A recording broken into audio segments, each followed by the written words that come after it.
Muy buenas tardes a todos, gracias por estar aquí.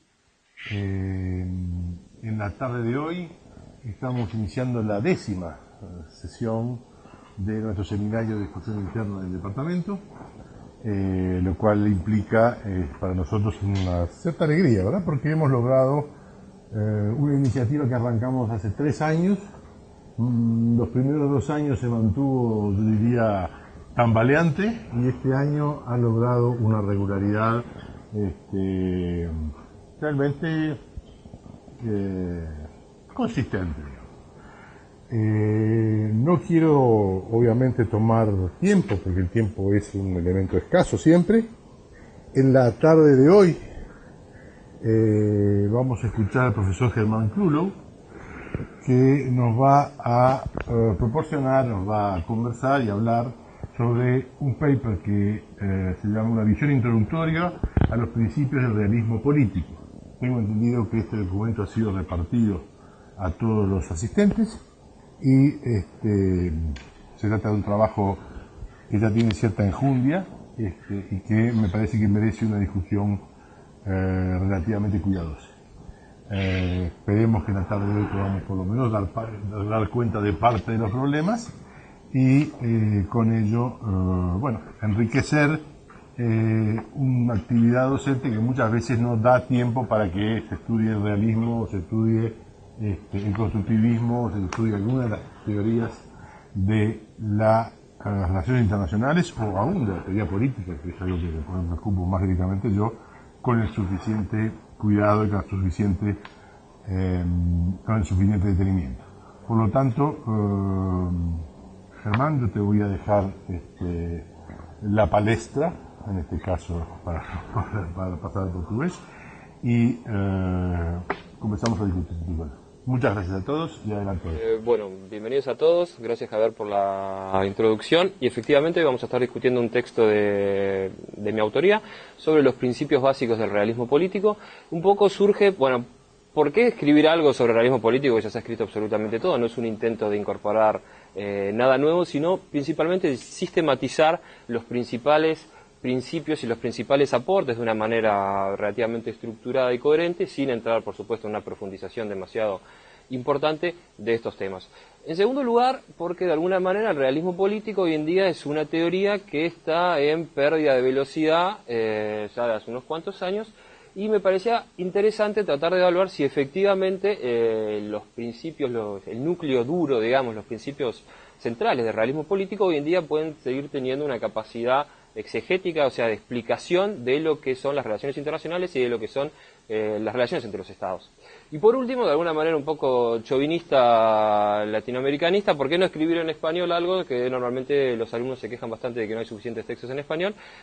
Así que bueno, se puede traducir después en francés, en alemán y en inglés, el que quiera, pero de alguna manera tratar también de que la propia universidad y el propio departamento empiece a generar un conjunto de artículos que puedan estar en español para llegar a un público también que eventualmente no tiene ganas de leer en inglés. En esta breve presentación no voy a discutir los puntos centrales del artículo porque sería particularmente engorroso. Lo que sí me interesa justamente reflexionar, como ya les decía, es en qué medida estos axiomas centrales del realismo siguen siendo válidos. Para los que no los conocen o para los que no los tienen demasiado claros, o simplemente para refrescarlos, cuáles son los postulados centrales del realismo y del neorrealismo. Después se pueden entrar en los diferentes matices. Es decir, los estados son los actores principales de las relaciones internacionales, los estados son racionales, son unitarios. El interés nacional, entendido principalmente en términos de seguridad y de poder, es el que guía el accionar de los estados dentro de las relaciones internacionales. Y por último, la anarquía, o sea, la ausencia de autoridad superior, es la norma que regula justamente el comportamiento. Esto es, digamos, si ustedes quieren, el núcleo duro. O sea, de una perspectiva metodológica, el núcleo duro desarrollado por Lakatos significa los supuestos centrales que hacen una ciencia, que son de alguna manera adoptados de una perspectiva axiomática, o sea, sin contestación, y que en la medida que ese núcleo sigue siendo válido, esa ciencia sigue siendo válida. Entonces, ¿en qué medida el realismo, esos supuestos centrales, siguen siendo válidos hoy en día? Es decir, la centralidad del Estado, la racionalidad del Estado, la idea de anarquía, etcétera, etcétera. Antes justamente de atacar o de responder a las críticas que se le han hecho a estos 4 principios, voy a comentar 2 críticas adyacentes que no hacen justamente a ese núcleo duro de la teoría realista, pero que son dos críticas centrales, o que se le han hecho en múltiples ocasiones al realismo. La primera, y a mi entender, la más válida, y es aquí sí donde estoy totalmente de acuerdo que el realismo de alguna manera falla, es el realismo la imposibilidad de alguna manera de pensar el cambio. El realismo se considera que de alguna manera es una teoría estática. Asume que no piensa el cambio, es decir, no piensa el devenir humano, no piensa el devenir social. Asume que el hombre tiene determinadas condiciones, o para los neorrealistas, la estructura del sistema internacional tendría determinadas condiciones. No se preocupan ni cómo se llega hasta ahí, ni cómo salimos de ahí. El realismo analiza, si ustedes quieren, el momento.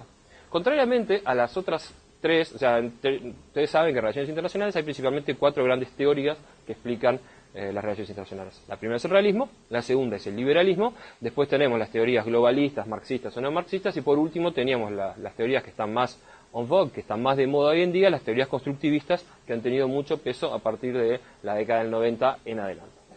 Todas esas 3 teorías, ya sea las teorías marxistas, las teorías liberales y las teorías constructivistas, son teorías evolutivas, es decir, que explican el cambio humano y explican el cambio social.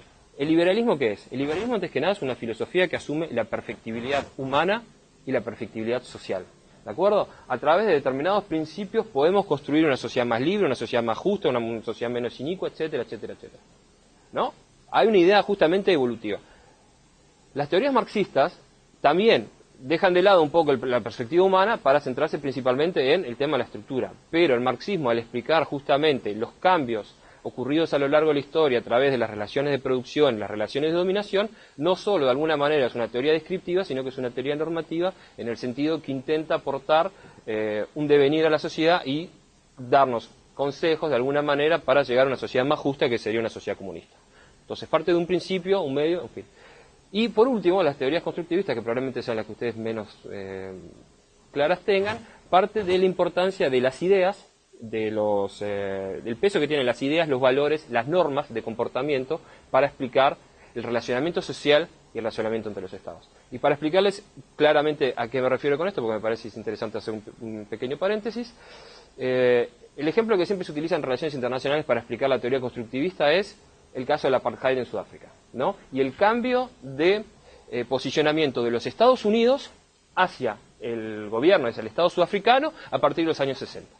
La teoría realista no podría explicar ese cambio de posicionamiento, es decir, de un apoyo al gobierno sudafricano en los años 40 y 50 hacia una crítica y obviamente después la ruptura de las relaciones con el gobierno sudafricano a partir de 60, 70 en adelante.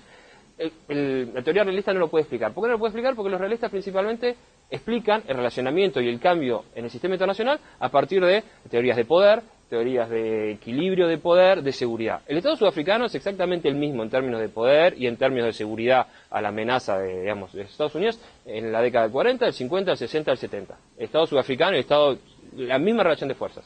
¿Cómo explicar entonces ese cambio de relacionamiento entre los dos estados? Los constructivistas lo que dicen es que en el fondo hay un cambio en las normas de conducta y de patrones que son socialmente aceptables en la sociedad americana a partir de los años 50 y principalmente a los años 60 que hacen que el apartheid pasa a ser, el gobierno racista sudafricano pasa a ser un interlocutor no válido. ¿Cuál es esta norma de conducta? Principalmente el fin de la segregación y en particular en 1964 el Civic Rights Act, o sea, la administración Johnson, que es el fin de la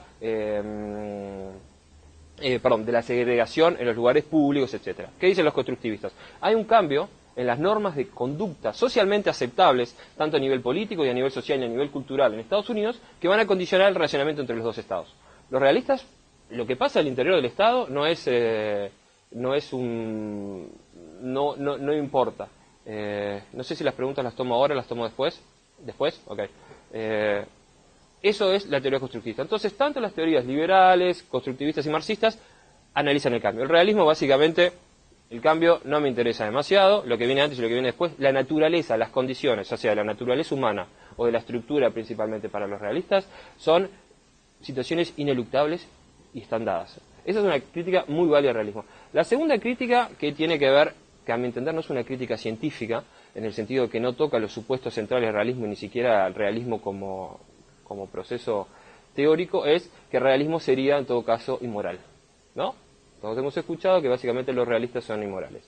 Aquí hay que diferenciar entre claramente las dos posiciones, los realistas clásicos y los neorrealistas o los realistas estructurales. Voy a tomar los segundos primero. Los realistas estructurales, o el neorrealismo, digamos, Kenneth Waltz en adelante. Básicamente la moral y la condición humana y la naturaleza humana no entran en juego porque no existen. Lo único que importa es la estructura y las normas que regulan. Por lo tanto, no se toma en consideración. Una parte interesante en ese sentido es de justamente un politólogo, un teórico argentino, Carlos Escudé, en los años 70 y 80, que va a desarrollar la idea de neorrealismo periférico y sobre todo de la falacia antropomórfica. Es decir, ¿qué es la falacia antropomórfica? Prestarle al Estado cualidades que son propias a los individuos. Carlos Escudé dice principalmente que los estados no tienen moral, los estados no tienen orgullo nacional, los que tienen orgullo nacional, los que tienen ese tipo de cosas, son los gobernantes y son los individuos, no son el Estado. Por lo tanto, el tema de la moral para los neorrealistas, para resumir, no cuenta. Para los realistas clásicos, la moral entra en juego, claramente, ¿no? La moral y la condición humana entran en juego. Lo que no entra en juego es los fundamentos de la política exterior justamente basados en concepciones morales o éticas, como dice Morgenthau. ¿Por qué? Porque el sistema internacional no se rige por consideraciones morales, o en todo caso se rige por una única consideración moral que es común a todos los individuos, que es el apetito por el poder. ¿De acuerdo? Entender las relaciones internacionales de otra manera lleva justamente al fracaso y lleva al conflicto. Esa es justamente un poco la crítica que quería hacer con respecto a estas dos críticas que no tocan en los supuestos centrales. Ahora sí, para discutir sobre estos supuestos centrales, que es decir, vamos a empezar con el primero, y de ahí, el primero es, y es el supuesto que más ha sido criticado a partir de los años 90, y sobre todo gracias al amigo Francis Fukuyama y más, es decir, la idea de que el Estado-Nación hoy en día habría perdido, ¿no?, determinado peso y determinada relevancia, producto de una visión, a mi entender, un poco miope de lo que fueron los años 90 y que no permitía realmente pensar a largo plazo. ¿Cuál es la idea, por ejemplo, que mencionaba Di? Que el nuevo orden mundial no sería más un orden territorial, sino que se basa en lo transnacional y en la interconexión entre flujos e individuos que no son controlados por el Estado. Podemos pensar, por ejemplo, en los nuevos bienes globales, ¿no? La contaminación, los problemas transfronterizos, los problemas socioeconómicos globales, el terrorismo, etcétera, etcétera. Esos serían nuevos fenómenos que ya van más allá del control tradicional, si eventualmente en algún momento no existieron también, que a mi entender pueden haber existido, de la idea de un Estado dentro de un territorio. Eso nos lleva al segundo postulado de existirían nuevas identidades y lealtades del ciudadano moderno que no serían más reguladas únicamente en una dependencia vertical hacia el Estado. ¿Cuáles serían esas identidades y lealtades? Es un poco más complejo. Y eso criticaría al mismo tiempo el segundo postulado, es decir, del Estado unitario, ¿no? Y aquí el realismo claramente ha sido muy atacado por las visiones liberales en todo lo que tiene que ver, por ejemplo, la toma de decisiones y el proceso de elaboración de las preferencias internas. Tercer supuesto, para tratar de resumir de manera rápida, es justamente, y esto es central, que se le critica al realismo siempre, la idea del interés nacional en términos de poder. Todos los teóricos, ya sea de la escuela que sea, probablemente tal vez no tanto los marxistas, pero claramente los liberales y los constructivistas, parten del principio que el interés nacional rige la acción de los estados.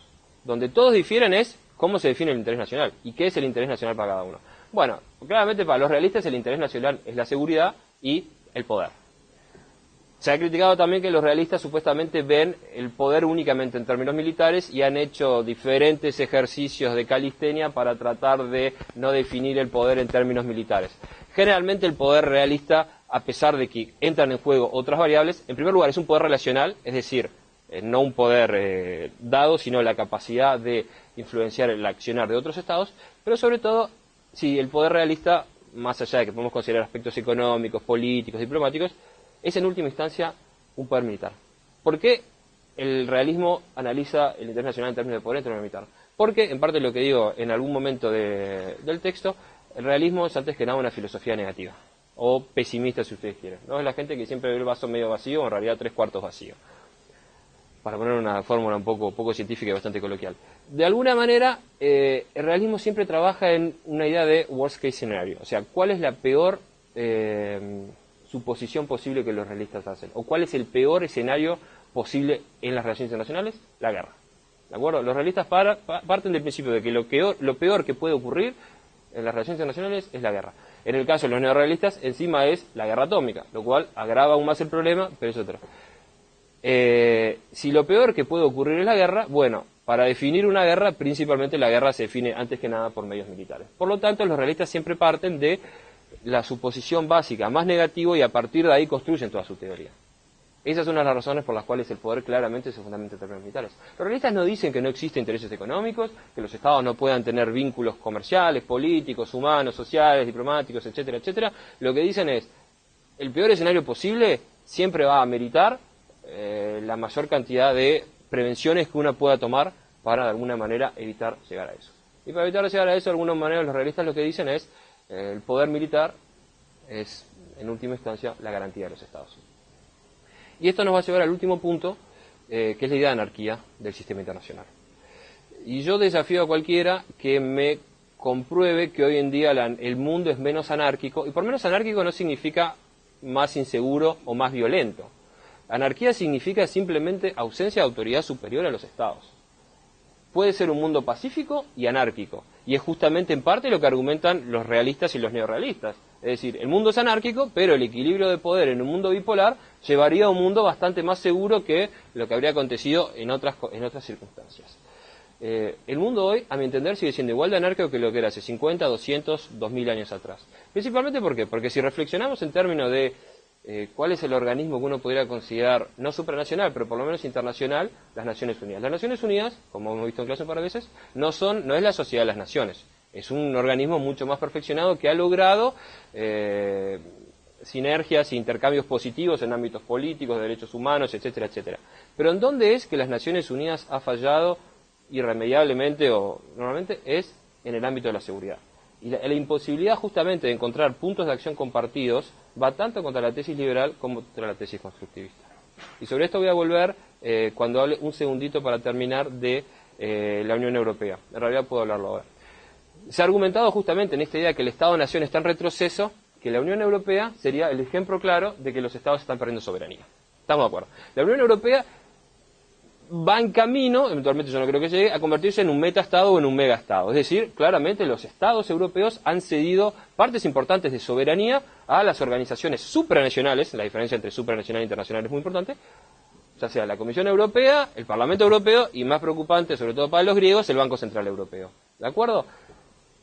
¿Qué es un Estado? Desde el punto de vista de la concepción clásica. Todos saben lo que es un Estado. Un Estado tiene 4 características centrales. Un Estado, antes que nada, es una unidad política. Centralizado o descentralizado, eso poco importa, ¿no? Una unidad política con un fin común. La Unión Europea es una unidad política, no hay duda. ¿Un Estado qué tiene? Un Estado tiene población. La Unión Europea tiene una población. Usted tiene un pasaporte europeo, es europeo. Usted tiene un pasaporte de Kazajistán, no es europeo. Tiene una población definida. La Unión Europea tiene una frontera, que es la otra característica de un Estado, ¿no? La Unión Europea tiene fronteras. Por fuera de las fronteras usted no puede entrar, o puede entrar según determinadas consideraciones. Por dentro de la frontera todo vale. Tenemos 3 de las 4, digamos, de un Estado. ¿Cuál es el cuarto y más importante punto de un Estado? El ejercicio legítimo de la violencia, o por lo menos el monopolio de la fuerza coercitiva del poder militar. Hasta que la Unión Europea no tenga una política de defensa no internacional y no concertada entre los Estados, no en el sentido que, primero que no la tiene aún, pero que Francia y Alemania y Gran Bretaña se pongan de acuerdo que hacer. No. Una fuerza militar supranacional, es decir, que los franceses acepten, decir, yo cedo lo que para mí debería ser, según los realistas, el principio básico, o sea, garantizar mi supervivencia en un cuerpo supranacional controlado por, ya sea los burócratas de Bruselas, como le gusta decir, el comisionado, el parlamento, y que no lo controle justamente el pueblo soberano francés, no me van a convencer de que los estados no siguen pensando en función realista en lo que es más, según los realistas, más importante para ellos, es decir, su propia seguridad. Hasta que la Unión Europea no tenga, que es el único ejemplo que se me puede ocurrir, ¿no?, de supranacionalismo en el cual, digamos, una visión justamente, no sé si exactamente, no me van a convencer de que los estados, en lo que hace a su fuero más interno, no siguen pensando en términos realistas. Por último, para terminar, de alguna manera, estos 3 axiomas, estos 3 principios de realismo, hay que entenderlos encadenados en una consecuencia lógica. Porque se ha atacado mucho a los diferentes axiomas, ya sea la racionalidad del Estado, el Estado soberano, la anarquía del sistema, etcétera, etcétera. Para entender cómo funciona el realismo, hay que entender que todos estos principios están encadenados lógicamente el uno al otro. Y podemos empezar del último, que es la anarquía. Y yo por eso pongo al principio del trabajo, y capaz que los que son más de orientación filosófica no estarán de acuerdo conmigo, o no, que para mí toda filosofía política es antes que nada un acto de fe.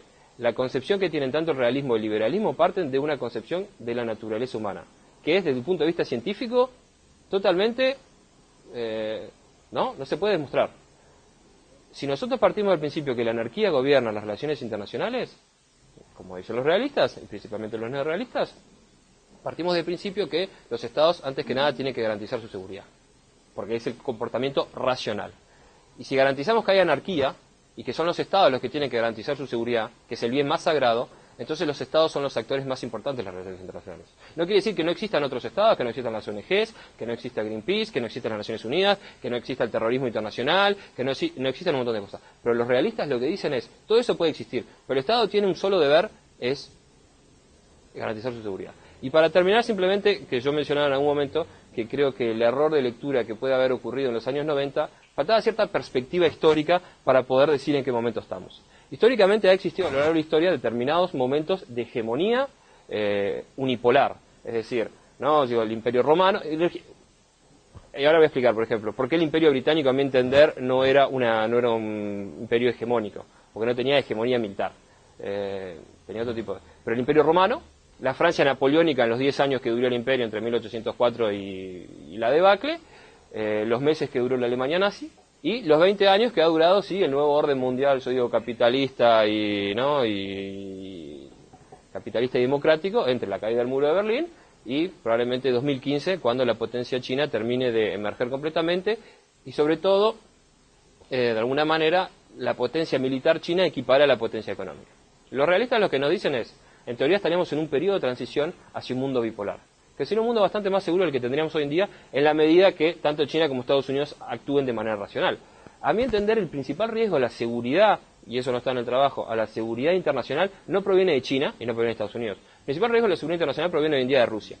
En la medida que Rusia no incorpore en su proceso de reflexión interna, que ha dejado de ser una potencia hegemónica o una potencia dominante, bipolar, pero sigue teniendo una capacidad de disuasión nuclear muy importante, cómo Rusia va a jugar su rol dentro de la futura bipolaridad, podemos considerar que está la amenaza de la seguridad. Si Rusia considera que pasa a ser una potencia secundaria y asume que el mundo se divide entre Estados Unidos y China, eventualmente podemos tener un mundo más seguro. Si Rusia, de alguna manera, y eso lo dicen claramente los realistas, decide jugar en un contexto de tripolaridad, ahí es donde pueden emerger las principales amenazas de la seguridad, porque como bien dicen los realistas, el mundo bipolar es mucho más seguro que el mundo multipolar o tripolar. Bueno, eso es todo lo que tenía para comentarles brevemente y muchas gracias por su tiempo.